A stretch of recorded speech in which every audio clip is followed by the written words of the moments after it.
सकते, इंडिया की बात हम नहीं बर्दाश्त, क्यों नहीं कर सकते? नहीं बर्दाश्त कर सकते। तुम देखो पहले भी मैंने आपको इधर से भगाया था, भगाया क्यों था? ये आपकी जगह नहीं है। मैं तोड़ूंगा। ये देखें, ये बदतमीजी में खान साहब आ जाता है। आप लॉजिकल बात करें ना, क्यों कर रहे हैं? इंडिया की बात में। अच्छा पाकिस्तान, इंडिया इंडिया इंडिया भूख से मर रहा है। कह रहे हैं दिल्ली में पाकिस्तान का झंडा लहराएंगे। पाकिस्तान के झंडे लहराने का कोई फायदा नहीं, अपने मुल्क में पाकिस्तान का झंडा ये चीज है, जबरदस्त हो गया। देखो ना, मेरी बात सुने जी जी जी जी, क्यों लहराएंगे? क्यों लहराएंगे? क्यों लहराएंगे? हाँ बताएं। नहीं एक मिनट ठहरे, एक मिनट ठहरे, लड़ाई ना करे, लड़ाई ना करे, एक मिनट ठहरे, मेरी बात सुने, मेरी बात। हाँ एक मिनट, आपने लहराना झंडा लहराना, ठीक है। क्या पाकिस्तान को हिलाएंगे? क्या करेंगे? लहरा क्या करेंगे? इंडिया जो मर्जी करे ना, पाकिस्तान के साथ कुछ भी नहीं कर सकता। अच्छा क्या इन्हें बताएं?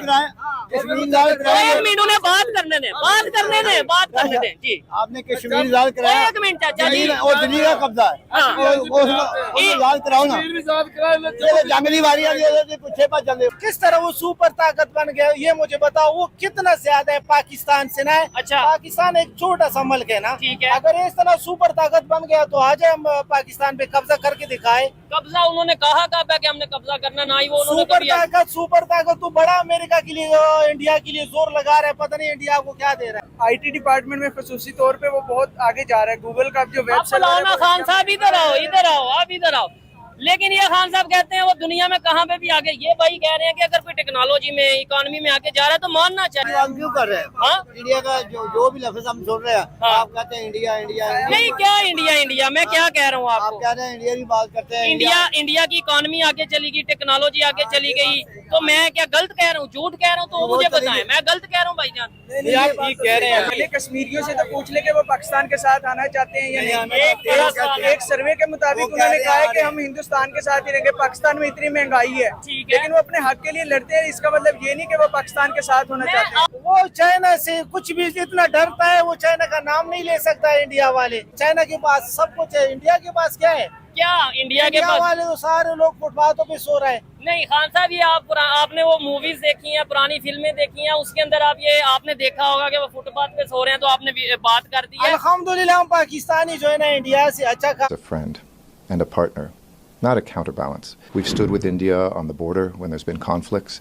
We've recognized since 1952 the McMahon Line.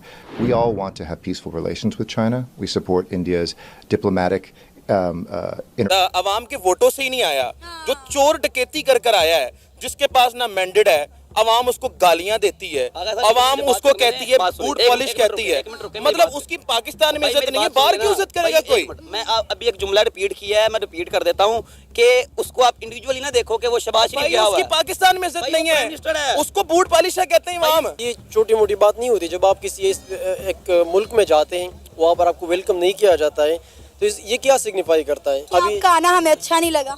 हाँ जाहिर सी बात है ना, आप ये सिग्निफाई करें कि you are not our elected political leader, so that's why we are not welcoming you. मैं उसकी इज्जत नहीं कर सकता। आप कह रही हैं दुनिया में उसकी इज्जत क्यों नहीं है? नहीं कर रही भाई इज्जत, दुनिया ही उसकी इज्जत नहीं ना कर रही। पाकिस्तान में असल मुद्दा ये है, आपका भी सवाल इसी बुनियाद पे है कि मोदी की इज्जत हुई है, जनाब शहबाज शरीफ की नहीं हुई। द पॉइंट इज दैट कि उसको पाकिस्तान में इस वक्त नहीं पसंद किया जा रहा। अच्छा, मोदी का इस्तकबाल करने वाले कौन लोग हैं? इंडियंस, अमेरिकन, इंडियंस है। अमेरिका वाले तो नहीं आए ना? अमेरिका वाले भी थे, लेकिन इंडियंस बहुत बड़ी तादाद में, बड़ी तादाद में। मेन मुद्दा ये है, पाकिस्तान में ओवरसीज पाकिस्तानी नहीं है क्या? अमेरिका में है। वो क्यों नहीं आए? मैं वही आपको वजह समझा रहा हूँ, क्योंकि वो उससे वजीर आज़म मानते ही नहीं है। अब हम अफगान जो वॉर में शामिल थे, तो तब अमेरिका भी जो है वो हमें बड़ा नवाजता था, हमें बुलाता था, हमें सब कुछ करता था। इंडिया के साथ उनकी 1-on-1 जो है वो जो वो ट्रेड है, उनकी इकोनॉमिक पॉलिसीज उस तरह की हैं, तो उनके साथ ताल्लुकात इस बेस पे हैं। दूसरे नंबर पे हमारे साथ सिर्फ ये थे कि हम अपनी जो मैन पावर यूज़ करते थे, जो फोर्स यूज़ करते थे, उसकी अब उनको ज़रूरत नहीं है, तो वो हमें इसलिए वो उस तरह ना हमें वेलकम करेंगे, ना तो कहीं पर हमारा रिगार्ड करेंगे। चेंज तब आता है जब आप किसी न्यू को चांस देंगे। वो जीरो से, देखो ना, वो अवाम के बीच में से एक बंदा उठा है, मोदी की मैं बात कर रहा हूँ, ठीक है, वो बिल्कुल जीरो से ही आया है, उसको पता है कि अपने अवाम को कैसे टैकल करना है, कैसे इस चीज़ को लेके चलना है। हम देखते हैं कि हमारे पाकिस्तान के अंदर सियासतदानों की ड्रामेबाजियां नहीं खत्म होती हैं। कोई किसी को दूध पिलाने के लिए पहुंचा हुआ है कि दूध P low. War of terror में हमने 14,000 बच्चे मरवाए हैं अपने, और जब एक साबिक जर्नल से ये सवाल किया गया कि ड्रोन अटैक में आपको क्या लगता है? तो उसने बड़ी बेशर्मी के साथ जियो पर बैठते हुए हामिद मीर साहब के जियो के शो में बैठते हुए कहा कि जनाबे आला हमें कोई कबाहत नहीं है ड्रोन अटैक करने में।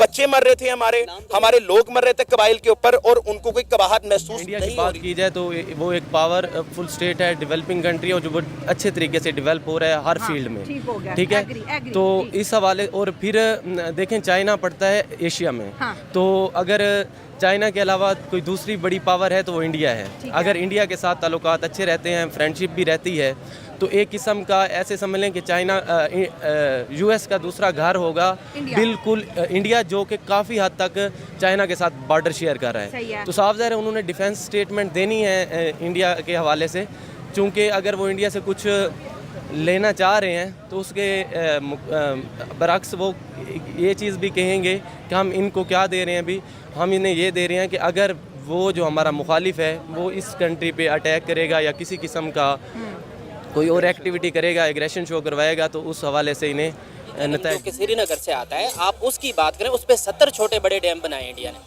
तो जहाँ तक बात तरक्की की है तो नो डाउट वो तो हो रही है, लेकिन एक रियासत की खुद मुख्तारी से बढ़ के तरक्की नहीं हो सकती, ये चीज़ समझने वाली है। आप किसी रियासत के उसका हक सलब करें, उसकी आज़ादी को सलब करके वहाँ पे आप जन्नत बना दें उसको।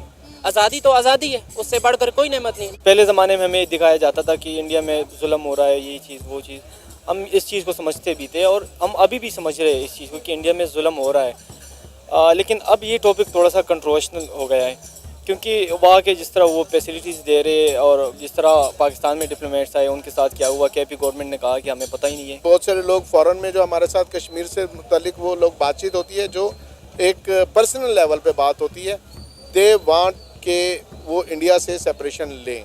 वो पाकिस्तान के साथ किस रेशो में आना चाहते हैं या नहीं आना चाहते, that is something else. But उनको कल एक वीडियो ना वायरल हुई है, यूएन के अंदर एक मकबूजा कश्मीर से ताल्लुक़ रखने वाले मुसलमान ने बैठ के गिलगित बल्तिस्तान की डिमांड कर दिया। उन्होंने कहा अब हमें आज़ाद कश्मीर के साथ साथ गिलगित बल्तिस्तान भी चाहिए। मेरी आधी फैमिली उस कश्मीर में, तो बहुत अच्छी गुजार है। मेरी 2 फूफे हैं और भी मेरा ख़ानदान वहाँ पे, तो वो बिल्कुल अच्छे से ज़िंदगी गुजार। क्या बताते हैं वहाँ के कश्मीर के बारे में?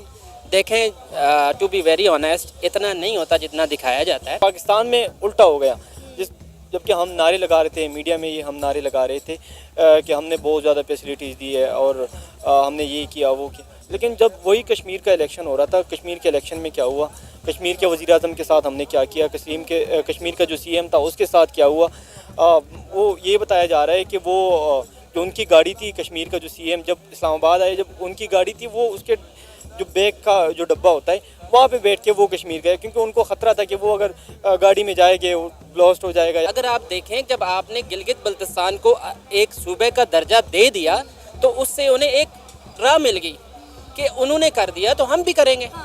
तो इससे क्या हुआ, उन्होंने 370 को रिमूव किया और वहाँ की जो कठपुतली, वहाँ पे जो पॉलिटिकल लीडर्स जो कि मोदी के साथ मिल गए, जिन्हें उसने पैसा खिलाया, हर जगह पे होता है, तो मिली भगत से उस आर्टिकल 370 को वहाँ से रिमूव किया गया।